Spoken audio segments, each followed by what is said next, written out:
Kalau syaitan yang masuk ke dalam tubuh manusia, sering mengganggu pikiran atau was-was atau membuat takut dan seterusnya, ini harus diruqyah atau seperti apa? Jadi kita bahas dulu satu persatu ya. Ada orang kesurupan syaitan, itu karena syaitannya yang iseng. Ya. Jadi syaitan iseng, dan ini biasanya dia bisa masuk kalau kita jauh dari ibadah.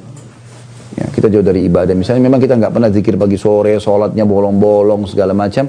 Nah ini kalau kita datang ke satu lokasi, syaitan seperti penjahat lagi lewat, dia kemudian mengganggu. Gitu.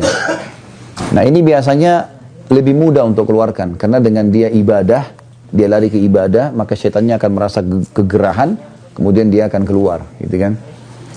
Yang kedua, syaitan juga bisa masuk kalau dia marah, karena ada perbuatan kita yang membuat dia marah. Seperti misal kasus, kita kan dianjurkan untuk tidak menyiram air panas atau kencing sembarangan di tempat kosong, kecuali sudah baca Bismillah atau isti'adzah, a'udzubillahi minasyaitonirrajim, gitu kan?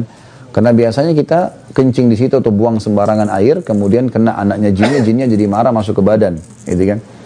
Nah ini dibahas oleh para ulama, sering terjadi karena diketahui pada saat diruqyah, jinnya mengaku seperti itu, gitu kan? Kalau poin yang pertama tadi itu yang masalah orang lalai dari ibadah, pernah terjadi di Madinah, mahasiswa dari Rusia dia. Saya masih ingat dulu, subhanallah anak ini setiap kali azan maghrib nggak ke masjid. Dia malah tunggu azan maghrib, lalu dia masuk mandi di kamar mandi. Berulang-ulang terjadi. Akhirnya dia kesurupan. Kemasukan jin. Lalu dibawa kepada seorang peruqyah di salah satu di sudut kota Madinah, ada di bawah gunung, namanya Syekh Abdullah. Beliau kadang-kadang kalau ruqyah sering direkam gitu kan. Maka dibawalah ke sana. Lalu waktu di ruqyah, jinnya mengaku kalau orang ini selalu lalai. Lagi azan dia pergi masuk kamar mandi tempat kami masuk menyelamatkan diri. Saya lihat orang ini buka diri, misalnya terbuka, maka saya masuk. Dan kalau ditanya, lalu apa tujuannya syaitan masuk ke dalam badan? Banyak. Yang pertama, dia mudah menguasai. Dia bisa menguasai kita sehingga dia sesat. Dia menyesatkan kita. Karena kan tugas utama syaitan dari iblis menyesatkan kita. Makanya kata Nabi SAW, kalau kalian sedang menguap, tahanlah. Baik tahan dengan bibir atau kita tahan dengan tangan.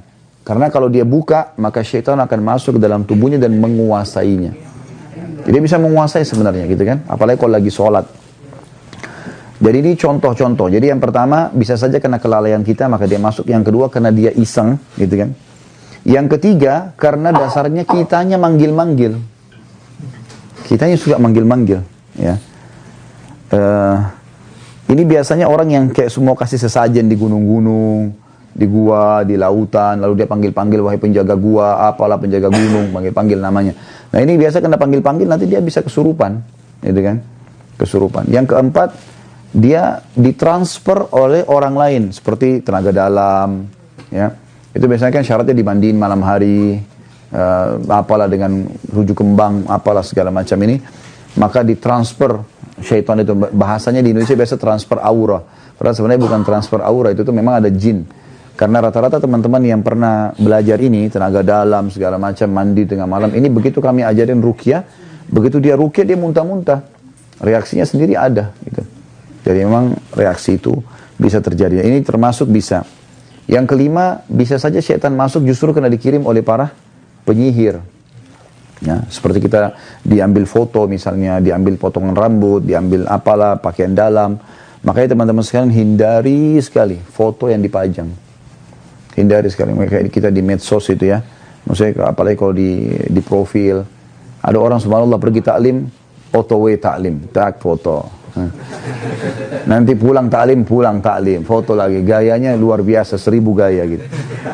Nah padahal sebenarnya itu bahaya sekali itu. Karena kalau ada orang yang hasut sama kita atau malah suka dengan kita, dia bisa ambil foto profil itu, dia sihir.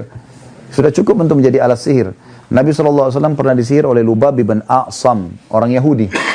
Ya, Nabi SAW sebulan teman-teman nggak sadar, nggak tahu apakah sudah kasih giliran istrinya atau belum. Sampai kadang-kadang istrinya ingatkan, ya Rasulullah belum Anda datang ke tempat kami. Seperti itulah. Maka yang terjadi pada saat itu, Nabi SAW berdoa kepada Allah setelah sebulan, kemudian Allah berikan petunjuk, ternyata Allah buka melalui malaikat yang menyampaikan ada seorang Yahudi namanya Lubab bin A'sam, dia tinggal di suku Za'far dan dia mengambil potongan sisir Nabi dan rambutnya yang dililit di batang pohon kurma yang sudah rusak, terus ditaruh dalam sumur tua.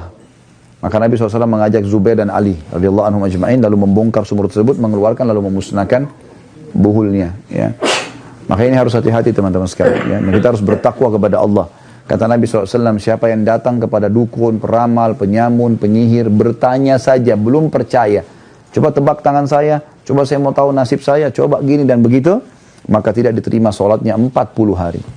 Ke belakang ya, bukan ke depan. Jadi teman-teman gak usah tanya, saya masih sholat gak Ustaz? Nah, karena bukan yang belum dikerjakan, yang sudah dikerjakan hilang 40 hari.